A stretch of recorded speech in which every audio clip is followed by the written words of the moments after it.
Hi everyone, and welcome to Essential Leadership Skills, the podcast with Barb Munson and Glenn Daniels. Today's guest is Rayna Steigman. In addition to being a thought leader and working on her doctorate in organizational leadership and innovation, she is also a training manager for a software company. She truly believes in being a holistic leader and practicing what she preaches, which is why she has a couple of fitness certifications as well. We are excited to share her knowledge with you in this episode of the Essential Leadership Skills, the podcast. This is a Touchstone Publishers presentation, your trusted source of leadership knowledge. Good morning, everybody. Good morning. Say it back. Everybody say good morning. Good morning, Glenn. I know a lot of people might be thinking, wait a minute, it's afternoon. You shouldn't say good morning. Morning time, as I always say, is the most powerful time of morning, powerful time for energy. So that's good morning. Hey, I got to tell you something about our guest today. This is a person that I met in an impromptu thing that I just decided to walk into the room and fill in. If it wasn't for her input, might have sunk. So this is for sure a thought leader that we want to pay attention to and learn from as much as possible. As you heard, she's working on her doctorate, but yet she's got certificates in fitness. She's managing working with a software company, doing training and developing. Rayna, thank you for taking the time to talk to us today. Yes. Thank you, Glenn. Thank you for having me. And thank you, Barb. It's so wonderful to get in a room and get to talk about some of these leadership skills. I always say it's Rayna, like ray of sunshine, not rain on your parade. So I could kind of be like, let me introduce myself and also teach you how to spell my name and how to say it in one fell, quippy little thing. And I should know how to say it, shouldn't I? Rayna. Yep. Ray's not. I should. Okay. Yep. Fantastic. But yes, sorry. Go ahead. Well, no, it's a great description. I like the way you set that up. I like the way you set that up too. Rayna, if you can do us just a little bit of favor to help us get to know things a little bit better, what is the one thing about you that most people just don't, it's not going to be in your schoolwork or your writings or your books, or they just don't know about you? Something that says, okay, this is me. This is me. I always say it's all about the tone because I have a lot of skills in switching the tone around, but keeping the words. You can make something either a really good thing or a really bad thing, just depending on how you say it. And depending on which Insta feed or which blog you're looking at, you might not realize that there's a second half of my personality. And sometimes I'm not all about just being calm and collected and I'm running around because I'm lost and I'm screaming into the ether. The one thing you won't know about me is that you can't know everything about me from one media, one venue. In other words, we got to look at all 6 of them to learn about you. Okay, that makes sense. But you know what? We all wear different hats and different masks, right? So my business profession and personality is a little different than my partying on the weekends personality. And I think talking about holistic leadership, which is what you and I talked about, Glenn, when we met at that conference, the best way to be a leader is to actually know all of those different personalities and those little boxes that people feel that they have to keep separate. And when you start letting people have the little show and tell items from each of their boxes, that's when you really get to know the whole person, and you can then make a leadership plan for them or figure out how you're going to work best together. So I love what you said about tone. You could say the same sentence 2 different ways, and it could come across very differently. So how do you incorporate that in your leadership and organizational development skills? I think of body language. So much of what we communicate is body language. But do you think that tone also communicates more than the actual words? I definitely do. I think tone over words every day of the week. I have seen people misspell words, or you let spell check go in there and they accidentally use the wrong word, but it doesn't matter because you still know what they are trying to say. And it does come across. And you do miss out on some of that when, you're fully remote, you're looking at just text. And so as a leader, one way to loop tone back into that conversation is knowing when something can't be an email or a Slack message, and watch your words, because if I Slack you and say, we need to talk, it doesn't matter that those 3 words are very simple, easy words, but you put them together and the automatic tone on the other side is, oh no, what did I do? So a better way of saying it and being mindful of the fact that tone doesn't always translate is, hey, I found something wrong with project X, Y, and Z. Can we get together so we can discuss it together? or something. You can say Mhm. the same thing, we need to talk, but you can be more mindful about how you're saying it to the person on the other side. I find that kind of interesting. Just real quick, super quick story. On a flight one day, and I'm nerdy about these things, when the captain came on the airplane and said, "Ladies and gentlemen," just those three words usually mean look out the left hand side of the airplane, look at this and that. And I was mad at her. She made me mad before I even got my seat. So I wasn't going to listen to her. But her tone of voice, ladies and gentlemen, just those three words put a lot of angst and fear into me immediately because I knew something was seriously wrong. Just the way she said it, just a tone of voice. But I want to ask you about this ideal of our tone of voice sometimes gets betrayed because we have a negative bias. Can you talk about how that affects people? Give us a little detail on that. For sure. I always try to remind people of the negativity bias. So human brains, we are structured through whatever reason, however we ended up here, but our brains are structured to focus more on the negative than the positive. So if you hear something, if you hear some criticism, if someone says, "Hey, you didn't do a great job on the executive summary on our homework assignment," and then I go on to say 17 really good things that they did do, the person is going to fixate on that negative feedback. And sometimes they completely bypass and don't ingrain any of the positive things. They grab onto the negative, and your brain can also grab onto that negative thought and then expand on it. How many times have we gotten into an argument and then we realize we've said something stupid? We walk away, and an hour later we think of the best comeback, and why didn't I think of that comeback an hour ago? What was I doing? And then so now two negative thoughts have happened and you just spiral, right? And it keeps you up that night because you just cannot let it go that you said something silly and then you had the perfect answer an hour later. And so that negativity bias really affects us. And if we've had events in the past that have solidified that negative spiral, you might not realize it, but you as a manager or leader might be saying like, "Hey, let's talk about your annual review." And that right there can cause your employee to spiral all the way down into who knows where, because they have that bias and they've had certain things that affect their way of thinking. So as a leader, you have to be mindful. And as a person who might spiral in a direction, you have to be mindful. The best way that I taught myself how to avoid those downward spirals was, let's balance it out with logic. Let's think through whatever negative situation I'm thinking we went through and say, okay, I didn't get the job that I wanted, but logically speaking, why didn't I get the job I wanted? Oh, 300 other applicants. There were people who had more experience than me. There were all things that are true, but they're not negatives on me. Reframing it into a more positive or at least a more logical direction. It makes me think Hmm. about filmmaking. So I always tell my husband, I never want to know how films are made or what all the secrets are because it would ruin watching any movie. So, from your perspective, you have training and you have the filmmaking view of how communication takes place. I'm guessing you recognize things that the average layperson like myself would not.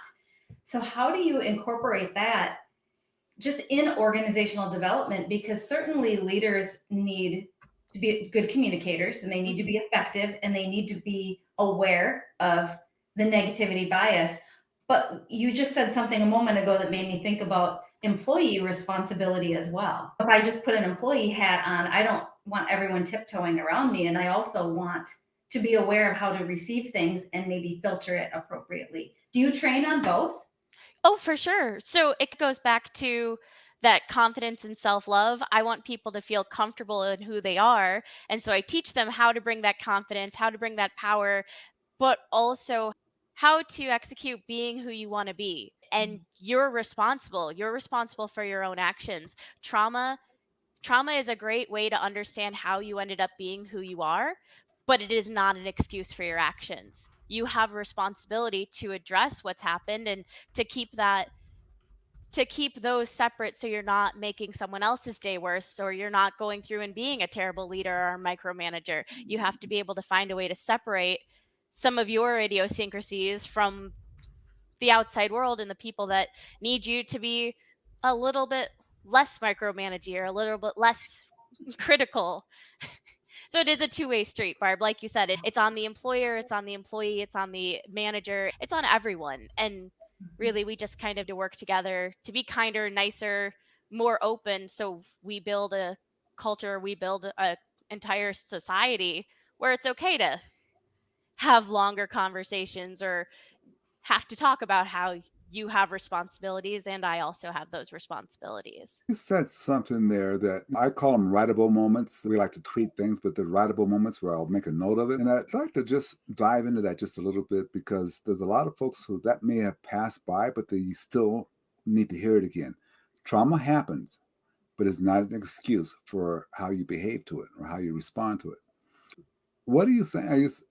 Okay, things go wrong and we don't have control over them, but it does make it an excuse. When you look at just that, does that make people a better leader or does that make people kind of crawl up and want to hide? It depends on how they take on a challenge. I think it has potential to make better leaders, but it also has potential to make people crawl in and stay in their safe space and safe place rather than coming out to an area where things are more uncomfortable. And I think there's a fine distinction between you your actions when you've had a trauma. Like I said, it's a way to describe and figure out how you got where you are, but it's no excuse. And I think part of that is owning up to it. So let's say I did. I was an angry person when I was younger. My main emotions were angry and sad. And so I just used the angry to propel myself, and I did a lot of things out of spite. I was like, I'm going to be a straight A student and be amazing because I'm angry at someone, and this is how I'm going to prove to them that I'm something, I'm worthwhile, or whatever you have, whatever have you. And I'm using my trauma to make some actions, and the motivation isn't the perfect thing. They're my actions, but it's okay for me to use my anger in that way. But what it wouldn't be okay to do is just lash out at people and say, you know what, I have your temper tantrum or have your angry outburst, but realize that people don't have to forgive you instantly. What you've done, the action, you've done the harm, and it's your job to start kind of trying to work on yourself and be better. And I hope people give you the kindness and space that, you need sometimes, but you also have to be responsible for the actions that you've done in your positive times and your negative times. Do you see, excuse me, you choked me up, Rayna. So sorry, Barb, I have that effect on people. I told you, I'm passionate. Do you see maybe in a post-pandemic environment, in a leadership environment, that there is less resistance to some of this messaging and less resistance to considering oneself as a holistic leader? And just because the way we are working is different and people had to start bringing their whole selves to work wherever they're working, not even going to work. But do you see the message being received differently now?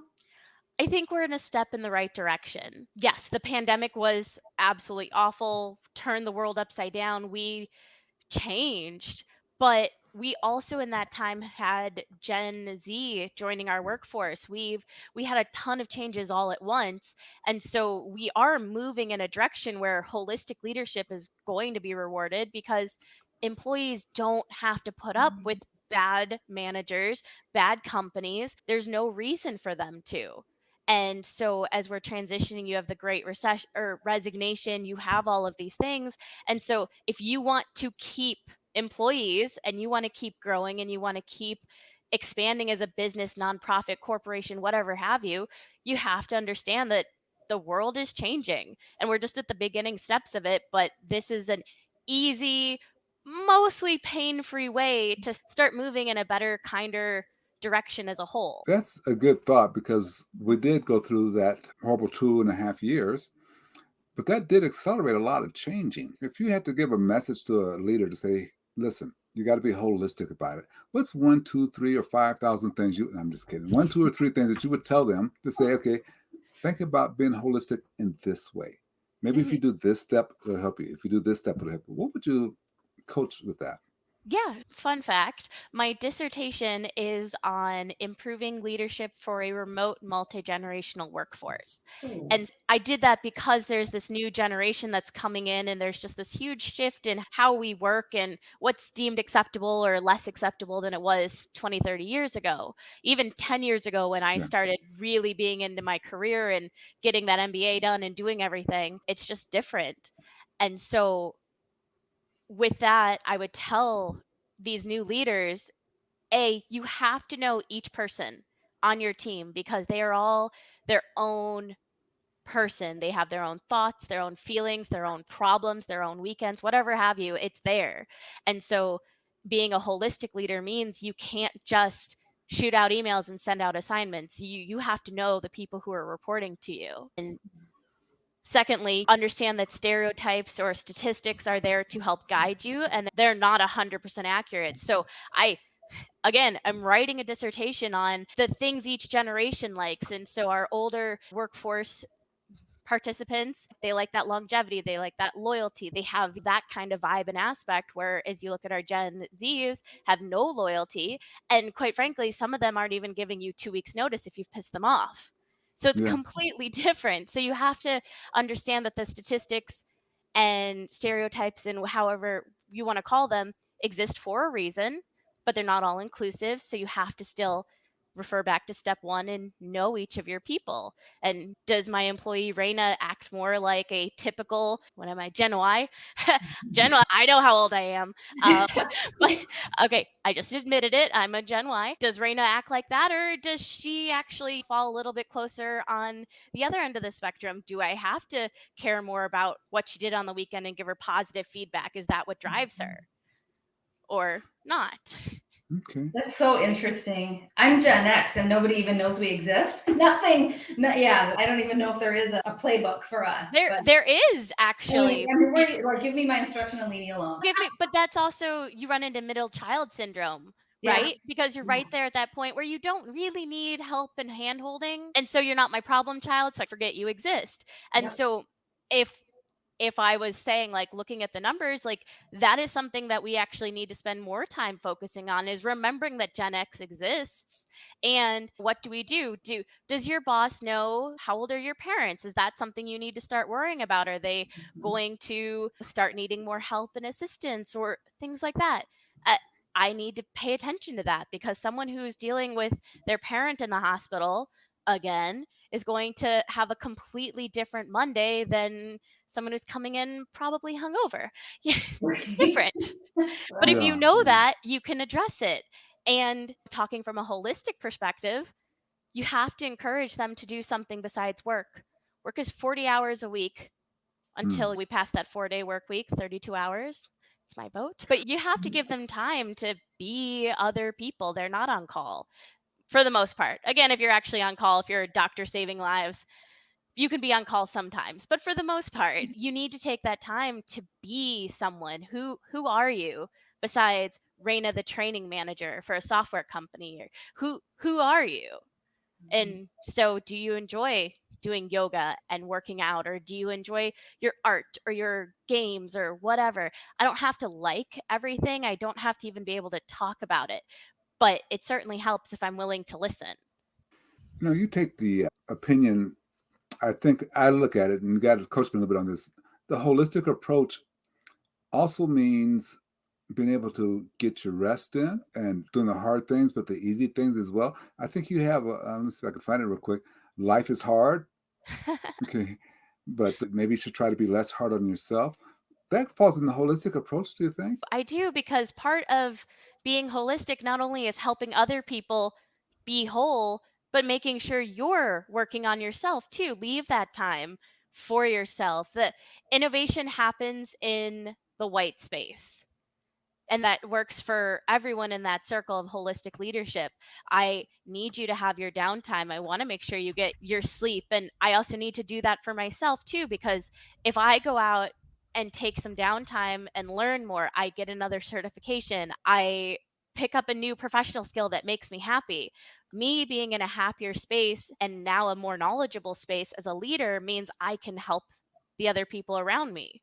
So I Hmm. have to continue to improve myself so that way I have more to offer for the people around me. And in the meantime, I'm also making myself look amazing. I've just collected yet another certification. I'm looking at a trip to Jamaica so I can go teach yoga in Jamaica for my next vacation. I'm not even kidding. That is something I'm doing That'd be because nice. I've learned a skill. In an effort to be better for the people around me, I get to use the skills that I've invested in myself too. I have a follow-up question before. When you say what you're doing, getting the extra certifications and getting yourself ready, that's going to be a tremendous vacation, but you're going to work through that vacation. I have to ask, because there's a challenge. We talked about going from 40 to 32 hours, but we're going to work that extra 8 hours anyway, or we're going to work the extra 12 hours anyway. I think that's mostly because we're not really taking care of ourselves. Would you agree or disagree? Or how do we balance that out? Yeah, I think going back to the words on the screen, life is hard enough. So try to be less hard on yourself. So maybe take that time to really dig deep and figure out why you feel compelled to do stuff. Why do you feel compelled to do the 8 to 12 extra hours? Are you not feeling satisfied somewhere? Is there something we can do to address that? I know I go through phases where my brain gets bored and then I cause myself a ton of problems. A, a bored brain Mm-hmm. is a problem for me. So I always have to find something that helps stimulate the brain, and then I do something after work, and again I study. And so if I'm working on my homework for university and then end up down a rabbit hole, I've learned something and I've helped myself. But Good way to other put it. people need to realize that for them, maybe their 8 to 12 hours that they're going to free up, maybe that needs to be doing nothing because they're always that superhero and they're a mom or they're a working parent and they work full time, they have kids multiple ages, they're trying to go back to school, whatever have you. Even if you're just a normal person living life, sometimes that's overwhelming, and what you need to do to make it less hard is take time out of your day to sit and stare at a TV if that makes you happy, or read a book, or visit a hobby that you gave up a million years ago. Can I ask or maybe not an opposing viewpoint? I Mhm. agree with everything you're saying, and I agree with holistic leadership. I've been in those leadership roles and just had a natural tendency to really care for the people that I was entrusted to managing with. But I know you deal with all kinds of different leaders. So, playing devil's advocate, what do you say to the leader that says, okay, now I have 50 employees, and now I have to be aware of them generationally. I have to be aware of them personally. I have to be aware of whether they're an introvert or not. What kind of time do they prefer? What do they want a flexible schedule? This person is struggling with this personal thing. What do you say to the leader that says, I can't intersect all these different ways to categorize someone, for lack of a better word, and do that 50 times? Of course, thank you, Barb. That's a great thing to call out. And also remember that leaders come in all different shapes and sizes and experience levels too. Brand new leader can do is going to be way different than someone who's been Mhm. holistically leading for 20, 30 years. It's different. And what I say to anyone who feels overwhelmed is take a deep breath first and then pick small pieces. So you can always work your way up to the big picture, but start somewhere that's something easy for you. So maybe your first baby step could be ask more questions. Ask the people who say hello to you in the morning. Ask them how their weekend was. Just start somewhere. So maybe it's taking 20 minutes in the morning on Monday and taking a lap and saying hello. Maybe it's that simple. It's something small. And if Mm. you're putting effort in, if you're trying, people can recognize that. And so you have 60 people on your team. You don't know how to analyze and assess what every single person needs. But if you take 20 minutes in Monday morning to say hello, I bet some of those 60 people are going to recognize that and say, oh, my leader took some interest in me today. And then Mhm. maybe if something came up, they might swing by your office later and say, hey, you know how I mentioned X, Y, and Z this weekend? It's really bothering me. Or Interesting. Yeah, baby steps, start somewhere. that's That great advice. Great advice. Yeah, it Yeah. really is. It really is. The bottom line is start small if you have to by saying good morning. It's good. Hey, I want to ask you, what are you doing right now? What are you doing right now to help leaders or to help people be better?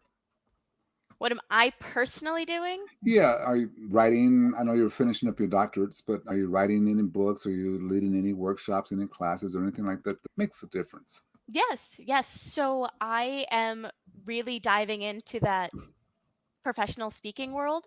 So I am available to teach both holistic leadership and self confidence and self love creation, 2 lines.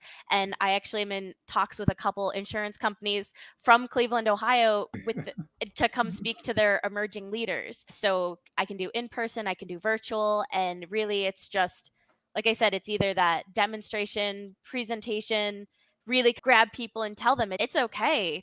It's okay to want to be better, or it's okay to need those baby steps. We will get there eventually, but we're going to get there together.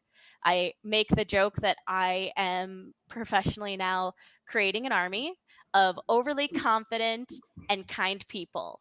And so I feel like I do my workshops, I do my presentations, I do all that, but I also practice what I preach, and I ask people how they're doing twice to make sure they have a chance to actually tell me how they're doing. Or I heard a coworker of mine express that she was a little sad that we didn't have water cooler talk anymore because we're fully remote. And now I've made a little small group Slack chat, and every Monday and Thursday I just reach out to them and say hello. So I just do the little things that I can do. And in turn, I'm also teaching people to also do the little things that I do or find something that works for them that's equivalent. That's brilliant, don't you think, Barb? The idea of a water cooler Slack room. That's And brilliant.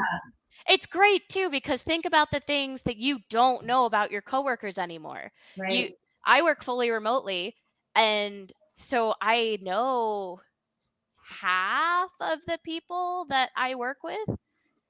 And then the other half, I literally couldn't even name. Mhm. And I should say half of the operations team. I know nothing from the call center side. I wouldn't be able to pick a name out of, or a person out of a lineup. I wouldn't be able to put a face to the name. And back when I used to work at the insurance company pre-COVID, we had 60 people in our office, and I knew every single one of them, and I knew everything about everyone because we would say hello in the hallway. Well, We'd and the say, advantage of that too, you can see when someone comes in and they look a little slumped Yeah. before they're in a meeting, and we lose some of that virtually. Remote work has a ton of wonderful benefits. But yeah, you do miss some of those personal nuances when you can see someone in the same room. yep, which is So, why we have to ask now. As a holistic yes. remote leader, it's my job to have enough conversations and have enough open space and open air time where I can see you or I can build that relationship.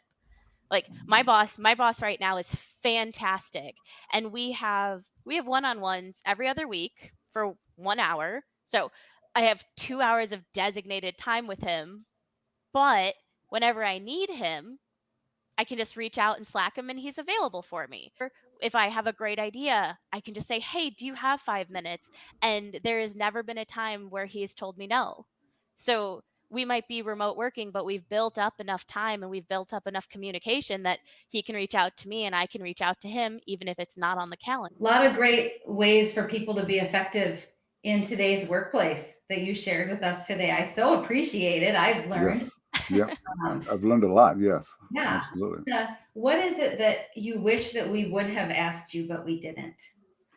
Oh, that's a tough one. Here, I guess none of us defined holistic leadership. I think we talked about it and we've talked about tons of the concepts, but I don't think we actually said in my connotation of the word, what do I think holistic leadership is? Good question. Yeah. Yeah. Feel Well, free to answer it. That's yeah. a great way to close this out. Just calling that out too, connotation versus denotation. Everything has a definition in the dictionary, that denotation, but connotations are when we have our own subjective idea of a definition. What does that mean to me? And so for me, holistic leadership is leadership where you take into account a person's well-being, mind, body, and spirit, and making sure they're okay on a personal level before you ask them to go above and beyond. So you can take time to really know the people around you, understand who they are, and then take advantage of all the great things that they have to offer, like their professional superpowers or just their absolute wonderful ability to create miracles or just be there. You just have to treat people like people and be kind to yourself too, because you're also one of the people. Yeah. Wow. Important closing point. Absolutely. Absolutely. Absolutely. Fantastic. Yeah, there's a lot of good things that we're going to debrief on real quick. But I got to tell you, I thank you very much for taking the time. You're super busy. I know that, but you're busy in the right ways. You're busy reaching out and connecting with people. So I thank you very much for taking the time. Thank you. Thank you. Thank you too. I really appreciate the opportunity to come on here and just discuss my thoughts and get your opinions on them. Barb, I love a devil's advocate every time. It's like, yes, because it helps me learn. If you can avoid your thinking your way is the only way, you get a lot more out of it. So this is absolutely fantastic. And I think it was a great use of all of our times. I agree. Hang in our green room for a minute. We'll close out and be right back to you. So just stay in the Thanks, green room Rayna. with us. Okay. Thank you. It's hard to play devil's advocate sometimes when people are coming to the point. Yes. Getting the point. Yes. It's really hard. We want to, but it's hard to do that. It was really more of me reaching back into my experiences of being on the receiving end. What do you mean we need to be more balanced? It's especially when you work for publicly held companies, shareholder value drives everything. So having a shorter work week or taking time for what they see are soft skills. There was a time and place where I just had a lot of resistance to things like I believe wholeheartedly in treating people the exact way Rayna described. I just know that not everybody does. And so just as she brings her message in her training, to know that there are audiences that will have resistance to that. And I think that was a benefit of the pandemic, of helping us see a little bit into more of each other's personal world, and then making just the appropriate accommodations for us to be human. That was a benefit. Actually, I think there's a lot of benefit. For me, it was the issue of timing, but there's a lot of benefit that took place during the pandemic that we haven't fully integrated the lessons learned yet. Just her lesson of, okay, we got a Slack room that kind of replaces the water cooler. Listen, she didn't put it that way, but that's what I thought of right away. There's a Slack room that replaces the water cooler room. Hey, let's all go there and chat for 30 minutes on Monday and Thursday. Just catch up. I think that was a lesson that we're not all quite there yet. We do have some people going back to work. So are you making the laps? Like you said, are you making the lap and saying good morning to everybody? You can, I think, she reminded me of the lesson that I can hear how someone says good morning and know whether I need to go back to that person or not and ask me, hey, what's going on? Yeah. Because you can sense something's there.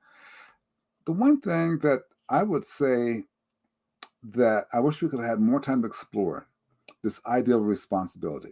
I think we teach people the 100% responsibility idea, that you got to be 100% responsible. I think what she said, though, was very brilliant. Trauma is going to happen. It's how you react to it. I think that's just a big lesson. Do you see more of, because I have people in my world who that is their business. They do trauma care, trauma healing years after an event has taken place. Yeah. Do you see a place for that in the professional realm, where that's a workplace resource, or is that? I think it could be a workplace resource if the leader realizes that my reaction is what counts. Okay. Yeah. It'd be hard. That's more of a mindset. Yeah. And I think you need skills and techniques to make that mindset work, where people understand that, yeah, that happened, but we're moving on. Mm-hmm. Or that happened, I'm not discounting your feelings for it. We need to move on.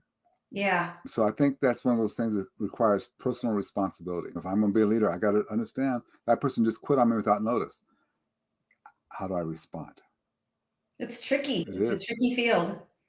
The other thing I found is tricky, because it hit something in me, was when she said holistic being body, mind, and spirit. Yes. The spiritual part of that seems a little bit of a sticky wicket. And I really would like to get into a discussion with her about that, because if my spiritual beliefs don't match up with your spiritual belief, if I don't believe this or that you believe this, how do we get there without creating HR conflict? That actually would be a really good follow-up discussion. I always approach that, even just with different belief systems. It's not necessarily having an aligned particular belief, but what is it that you believe in that's bigger than yourself? Not just being in your own head all the time, but it's gut reaction too. Like what in your soul or in your spirit, whatever that is for you, are you feeling like something's a little off, or I'm not completely fulfilled, or like there's some of it that's a little more intuitive than it is the thinking self and even the physical self. So it might not have to be a spiritual belief system that has a certain name to it, but how does that how does that show up at work? Wow, that's the power of speaking with a thought leader.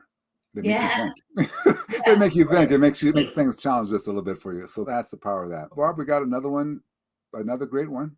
Yes.